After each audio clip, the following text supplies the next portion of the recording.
Kembali lagi bersama Hendra Kurniawan Syaputra. Kali ini kita akan membahas tentang lawas Sumbawa.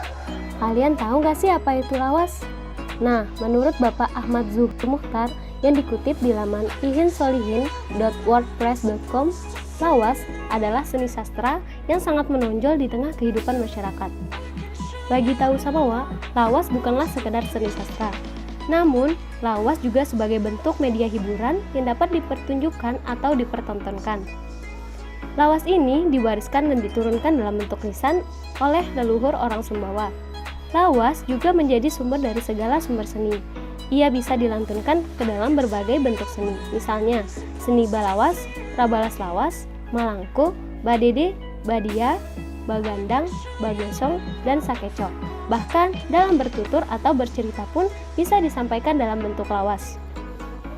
Dalam Kamus Bahasa Sumbawa Indonesia dikatakan bahwa lawas adalah sejenis puisi atau pantun khas Sumbawa, sehingga juga disebut sebagai bahasa puitik tahu atau orang Sumbawa.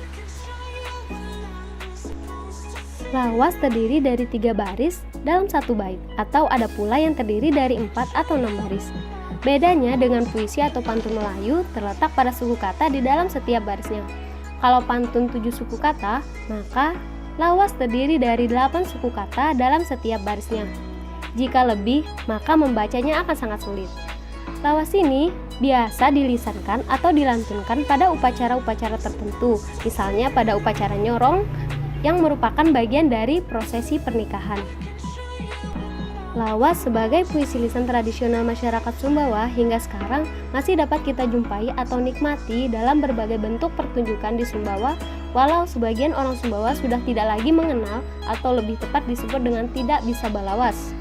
Sehingga di zaman modern sekarang ini, sedikitnya ada 3 kategori orang Sumbawa terhadap lawas ini.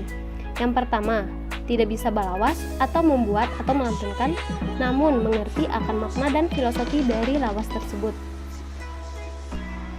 Kedua adalah sebaliknya, hanya bisa balawas, tapi tidak mengerti atau memahami makna lawas yang dilantunkan, sehingga tidak jarang lawas yang dibuat atau dilantunkan tidak berhubungan dengan kaidah-kaidah sebuah lawas.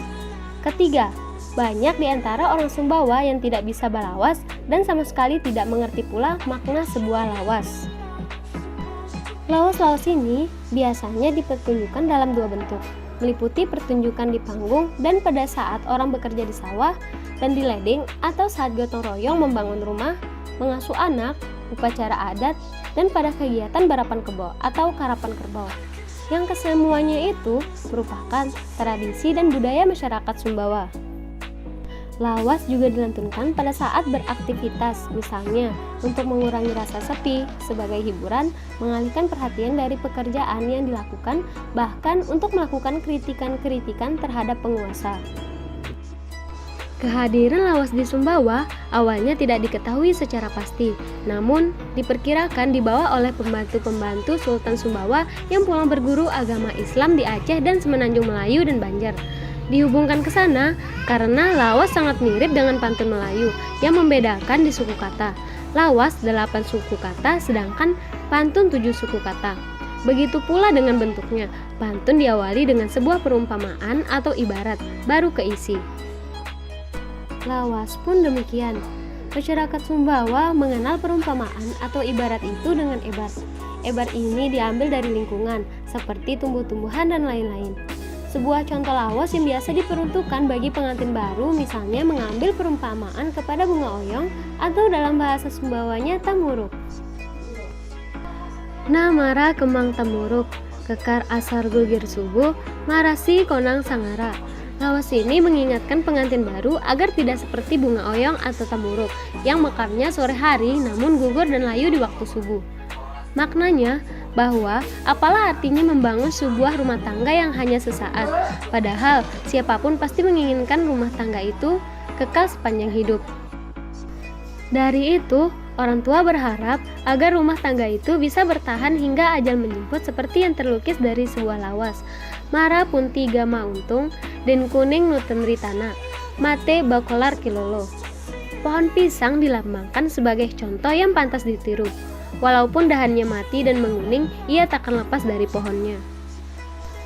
Dari sebuah catatan bahwa kehadiran lawas bagi masyarakat Sumbawa pada awalnya berperan sebagai media ekspresi batin manusia dan sebagai perekam peristiwa yang terjadi di seputarnya.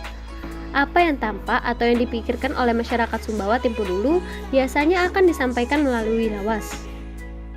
Lawas seperti ini disebut pula dengan lawas loka karena sebagian besar lawas-lawas itu masing-masing bercerita tentang masanya. Sebuah contoh ketika orang-orang Makassar mulai berdatangan ke Sumbawa. Orang-orang tua dahulu mencatat dan melukiskan sekaligus sebagai sebuah peringatan bagi anak dadinya atau anak keponakannya dengan sebuah lawas. Manasi kapasal cinde, min kadadi tali lampak, yari krepa siling tahu. Manasi kapasal lutung, lamin dadi lapis sungko, soan jonyong siling tahu. Makna bait pertama lawas tersebut, walaupun kita datang dari keturunan orang mulia, orang berada dan lain sebagainya, namun jika perangai dan sikap kita tidak terjaga, apalagi menunjukkan kesombongan dan bangga akan kelebihan yang kita miliki, maka pasti akan dicampakkan oleh orang lain. Bait pertama lawas tersebut menceritakan bagaimana dahulu itu orang-orang Makassar datang dengan segala kebesaran dan kekayaan yang melimpah ruah ditambah dengan pengikut yang sangat banyak. Begitu pula dengan penampilan dari sebagian besar di antara mereka yang cenderung menganggap hina penduduk asli yang rata-rata tidak memiliki harta dan dari keturunan rakyat biasa. Lalu sebagian orang Sumbawa saat itu kebanyakan pula mengikuti pola tingkah para pendatang itu, sehingga orang-orang seperti itu dijuluki oleh orang-orang tua dahulu dengan sebutan Tanja Makassar. Melihat kondisi itu, diperkirakan lahirlah lawas tersebut sebagai sebuah pasangingat dan pasatotang atau peringatan dan nasihat agar jangan meniru hal-hal yang tidak selaras dengan kehidupan orang kebanyakan seperti yang tertulis di bait terakhir lawas tersebut. Walaupun kita datang dari orang kebanyakan atau rakyat jelata yang disimbolkan dengan lutung atau sejenis kain berwarna hitam, namun bersikap bijaksana, beretika, bertatak ramah, dan memiliki perangai yang baik, dilambangkan kain lutung itu sebagai lapisan sebuah kopiah, maka akan didengar, disegani, diteladani, dan dijunjung oleh orang lain.